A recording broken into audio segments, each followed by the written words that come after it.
خلينا نقول صراحةً كتير من اللي بنسميه تعلُّم رقمي هو في الحقيقة محاضرات اتنقلت أونلاين، نفس الslides، نفس المحتوى، بس على منصة مختلفة، والنتيجة ملل أسرع، تركيز أقل، ونسيان أعمق. النهارده أنا جايب لكم 3 أخطاء تصميم بتخلّي التعلُّم الرقمي يفشل، حتى لو المحتوى ممتاز والمنصة قوية. وفي آخر الحلقة هادّي لك مبدأ تصميم واحد، لو طبّقته التعلُّم الرقمي أو الdigital training هيشتغل بشكل مختلف.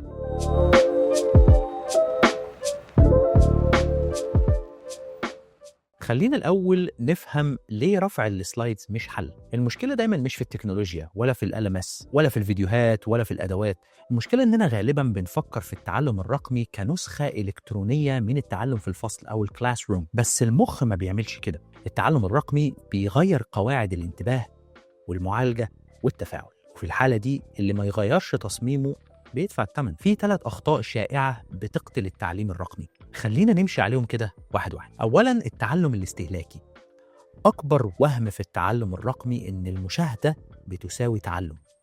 المخ ما بيكونش ذاكرة، هو بيتفرج بس. في الحالة دي لما المتعلم يقعد يشوف فيديو، يقلب سلايد، يكمل وحدة من غير ما يفكر أو يتفاعل، المخ بيتعامل مع التجربة كمحتوى مش تعلم.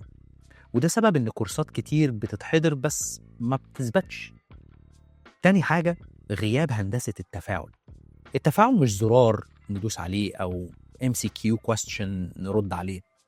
التفاعل الحقيقي هو تفكير، قرار، محاولة، خطأ، وتصحيح.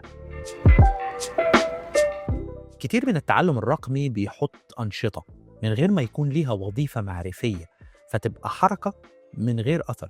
الخطأ اللي جاي ده هو اللي بيخلي حتى الكورسات الكويسة تبقى مرهقة ذهنيا، ألا وهو تجاهل إيقاع المخ. المخ ما بيتحملش التركيز لمدة طويلة قدام الشاشة.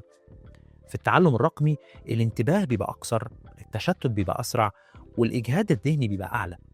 لما نصمم وحدات طويلة أو فيديوهات بدون توقف، إحنا بنحارب بيولوجيا المخ، وهو ده سبب إرهاق التعلم الرقمي، أو زي ما بيقولوا عليه دلوقتي الزوم فتيج. فين هنا الغلط الحقيقي؟ الغلط هنا إن إحنا نقلنا محتوى وما صممناش التجربة. التعليم الرقمي أو الديجيتال ليرنينج محتاج تفكير مختلف، مش نفس أدوات الفصل أو الكلاس روم. لو هتاخد مبدأ واحد بس من الحلقة دي، هو إن التعلم الرقمي مش بس محتوى بيتشاف، هو تجربة بيتم تصميمها.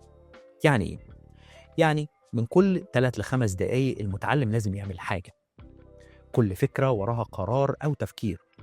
كل واحدة قصيرة مقصودة وليها نهاية واضحة. ودايما تسأل نفسك المتعلم هنا بيعمل إيه؟ ولا بس بيتفرج؟ أول ما الإجابة تبقى بيعمل حاجة، هنا التعلم الرقمي يبتدي يشتغل. طبعا الديجيتال ليرنينج أو التعلم الرقمي مش ضعيف، هو بس ما بيستحملش تصميم كسول. لما نصمم للتفكير مش للعرض، المخ بيستجيب. بعد الحلقة دي خد أي وحدة تعلم رقمي عندك أو موديول، وشيل منها أول 5 دقايق مشاهدة واستبدلهم بحاجة المتعلم يعملها، وشوف الفرق. شكرا لكم، واشوفكم في الحلقة الجاية.